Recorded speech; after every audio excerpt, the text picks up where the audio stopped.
Joined alongside by UFC Bantamweight Eddie Wineland. He recently fought and lost a unanimous decision at the hands of Urijah Faber UFC 128. Eddie, welcome back home. Tell us about what it is being back home here in the area, Northwest Indiana, and also your thoughts about your fight against Urijah Faber.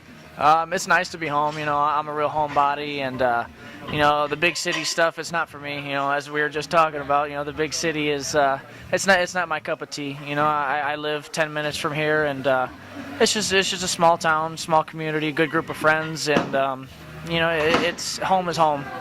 Fight with Urijah, you know, obviously didn't go my way. I think it was a lose-win situation. I think the fight, I'm going to take a lot of good things away from it. You know, although I did not win.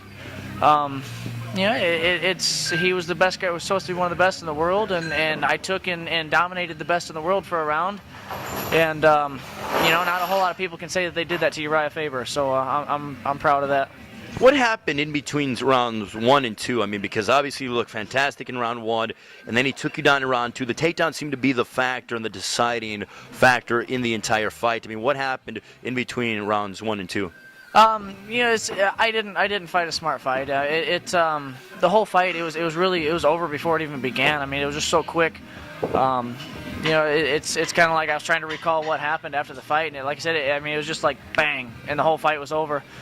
But if I would have fought smarter, maybe pressed for the clinch more, which, you know, that's not my style, but I should have realized that, hey, you know, I'm stronger than this guy in the clinch. I'm beating him in the clinch, and yeah, I didn't fight a smart fight, and that allowed him to shoot for the takedown, and he set it up really well in the second round. He realized that's what he needed to do, and you know, he secured the takedown, and I didn't play into a scramble game, which I knew that's what he wanted me to do. You know, I didn't move a whole lot off my back, but I didn't take any damage either. You know. Well, it's about a week after the fight, and there's no damage whatsoever. Nothing. And I know that the only thing you said that was wrong a little bit was a bruise to the ear, and that was it. Yeah. Like I said, I mean, I tied him up fairly well.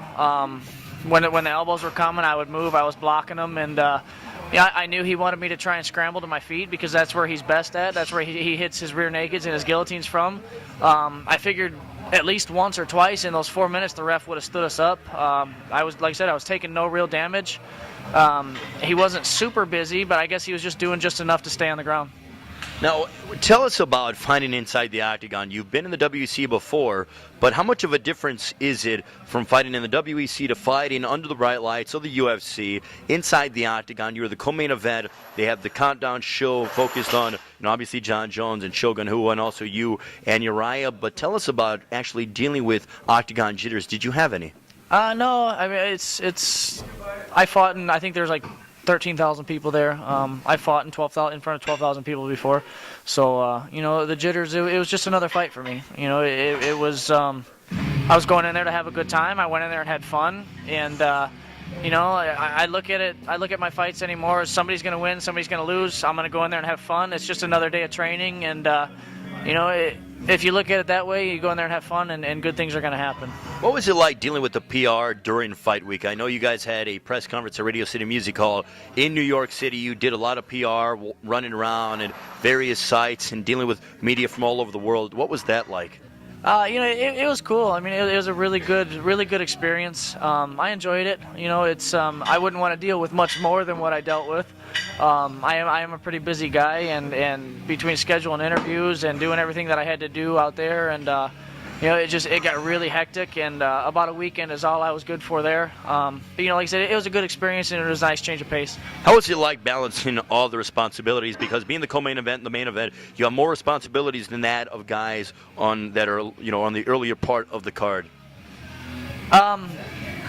Say that again. No, just everybody's jacking around. Just dealing with the pressure of and all the commitments of the media, and because when you're the co-main event and the main event, you have more responsibilities rather than just someone who's on the card or who's a mid-carder compared to that of the final 2 fights of the evening. How did you manage to maintain keeping on your diet, making sure you made weight, and also keeping up with your training sessions and mentally making sure that you're fresh?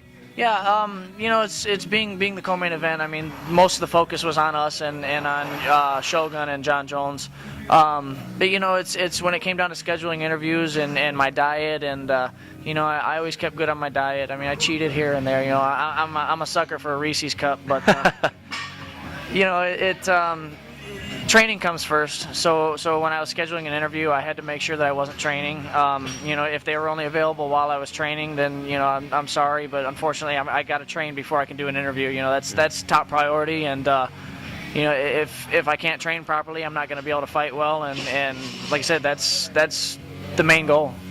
Now the question is, who's next for you? I mean, are there any guys out there in the bantamweight division that you would want? I mean, obviously you'd like a rematch with Urijah Faber, but it appears that both him and Dominic Cruz are headed on a collision course for the UFC Bantamweight Championship. Is there anybody at 135 that you want if Sean Shelby and Joe Silva could make the matchup for you? It's I get asked the question all the time, and at this point, at this level, it's just my eyes are still on that gold. I'll wear the belt one day. I had a good 2-year run, and it's just time to make another run. It's a setback, but it's not. Like I said, I don't think I lost any stock. I think if anything, I actually gained some, and whatever's going to move me closer to that belt, that's still my main goal. That's my main priority, is wearing that gold. Matt Erickson from MMA Fighting and also the Northwest Indiana Times spoke with Dana White afterwards, and Dana said he was impressed by your performance. Tell us about your thoughts on Dana White being impressed by your performance at UFC 128. That's the biggest compliment. That's the ultimate compliment, really. It's Dana's the guy that you want to impress, and Dana's opinion is ultimately what matters. So as long as I can keep Dana entertained and keep him happy, and he enjoys what I'm doing, that's great. I absolutely love it. Dana's a good guy. I got to hang out with him for a few minutes over in Jersey, and he's a good dude, and I want to keep him happy. Now, I know that you came back home, and immediately within the first couple of days you're getting back into training, and there's a fire underneath you. There was a fire before this fight, but I know that there's a little bit of a bitter taste in your mouth following the loss to Urijah Faber. Tell us about being back in the gym not even a week after your fight. The whole thing I thought about on the plane ride home was, I needed to fight smarter, and that was my fight to win, and I lost it, and I was kind of down on myself, but by the time I landed in Chicago, I actually wrote down in my notebook, this is only breeding a better Eddie Wineland. So I think only good things are going to come for this, and it's got me even hungrier. And when I'm hungry and I'm having fun, it's a very dangerous combination. What can fans expect the next time they fight? And also, what are some things that, I know you have a lot more fans and followers on Twitter and on your Facebook and things along those lines because fans were able to get to know Eddie Wineland. We've got a whole lot of new ideas. I've already talked to my trainers and my strength and conditioning guys, and we're all on board for we're going to not switch everything up, but just push everything harder. We're going to take different aspects and really kind of focus on them. And you're going to see a whole different Eddie Wineland. I'm going to be hungrier, I'm going to be stronger, I'm going to be faster. I'm going to push the pace even harder than I push the pace. And, it's a lot of danger for all the 135-pounders out there. Eddie, congratulations. What was a great fight despite the fact that it was a losing effort. We look forward to seeing you in the very near future as you look forward to getting back inside the legendary famed octagon. Absolutely. Thanks, Ray. Eddie Wineland, UFC Bantamweight, joining us. Be sure on the lookout in the future. The future is bright for Eddie Wineland, the Northwest Indiana product.